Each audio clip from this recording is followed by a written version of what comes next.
ఆరోగ్యానికి మేలు చేసే మజ్జిగను ఉపయోగించి కరకరలాడే స్నాక్స్ చేసుకోవచ్చని మీకు తెలుసా? అవును, చల్లను బియ్యం పిండితో కలిపి స్పెషల్ మురుకులు తయారు చేసుకోవచ్చు. టేస్ట్ అదిరిపోతాయి. చేసుకోవడం చాలా సింపుల్. ఈ చల్ల మురుకుల తయారీ ఎలా చేయాలో చూసేయండి. చల్ల మురుకులు తయారీకి కావాల్సిన పదార్థాలు: నూనె, డీప్ ఫ్రైకి సరిపడా, బియ్యం పిండి 1 కప్పు, ఉప్పు, రుచికి సరిపడా, కారం 1/2 టేబుల్ స్పూన్, నువ్వులు 1 టేబుల్ స్పూన్, వాము 1 టేబుల్ స్పూన్, మజ్జిగ 1 కప్పు.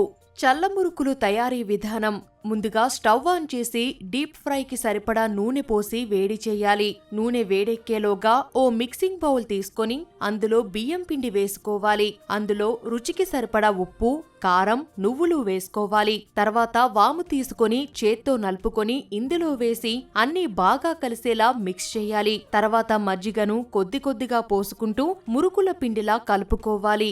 ఇప్పుడు మురుకుల మిషన్ కి కాస్త నూనె రాసి అందులో ఈ పిండిని పెట్టి మరుగుతున్న నూనెలో మురుకుల్లా ఒత్తుకోవాలి. వీటిని అటు ఇటు తిప్పుతూ బంగారు రంగులోకి వచ్చేంత వరకు వేయించుకుంటే కరకరలాడే చల్ల మురుకులు రెడీ.